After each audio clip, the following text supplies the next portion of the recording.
So তোমাদের সবাইকে স্বাগতম জানাচ্ছি। দেখতেই কিন্তু পাচ্ছ আমার হাতে দুইটা আস্ত মুরগি আছে। যেমনটা তোমরা গত শর্টসে দেখতে পেরেছো, আমার ভাই তোমাদেরকে বলেছে এই দুইটা আস্ত মুরগি সে যে বাজার থেকে এনেছে যে কোনো একটা চ্যালেঞ্জ করার জন্য। তোমরা কি কেউ একটু কমেন্ট সেকশনে জানিয়ে দিতে পারো যে আসলে চ্যালেঞ্জটা কি হতে পারে? আশা করি তোমরা কেউই কোনোভাবেই আশা করতে পারবে না, কারণ তোমাদের অনেকের মাথায় আসতে পারে। যাক, যেটা মাথায় আসতেছে সেটাও তোমাদের বলবো না, কিন্তু আমরা খুবই ইন্টারেস্টিং একটা কিছু করতে যাচ্ছি, যেটা তোমাদের গত ব্লগে বলেছিলাম কিন্তু কোনো কারণবশত আমরা করতে পারিনি। যেটা এই ব্লগে কিন্তু মানে আমরা তোমার কত 69 নাম্বার ব্লগে কিন্তু করে ফেলছি। যদি পুরো ব্লগটা যদি তোমাদের দেখতে হয় যে এই দুইটা আস্ত মুরগি আমরা কি করে ফেললাম, তাহলে কিন্তু অবশ্যই আমাদের ব্লগটা দেখে ফেলতে হবে।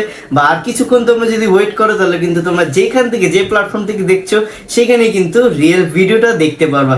সো দেখতেই পাচ্ছ এই দুটো মুরগি কিন্তু অনেক বড় বড়। এখানে কিন্তু নর্মালি ইউজুয়ালি ছোট 1 কেজি করে মুরগি নেই, এক একটা প্রায় 2 কেজির মতো আছে, মানে দুইটা 3.5-3 কেজির মতো হবে, ধরে রাখতেও কষ্ট হচ্ছে। তো তোমরা একটু কমেন্ট সেকশনে জানায় দাও, যেমনটা আমাদের ভাই বললো, আমার ভাই, যে আসলে আমরা কি চ্যালেঞ্জটা করতে পারি। তোমরা যদি ভালোটা বা পারফেক্ট যদি যেটা কারেক্ট ধরতে পারো তাহলে কিন্তু তোমাদের কাছে জন্য থাকবে পুরস্কার।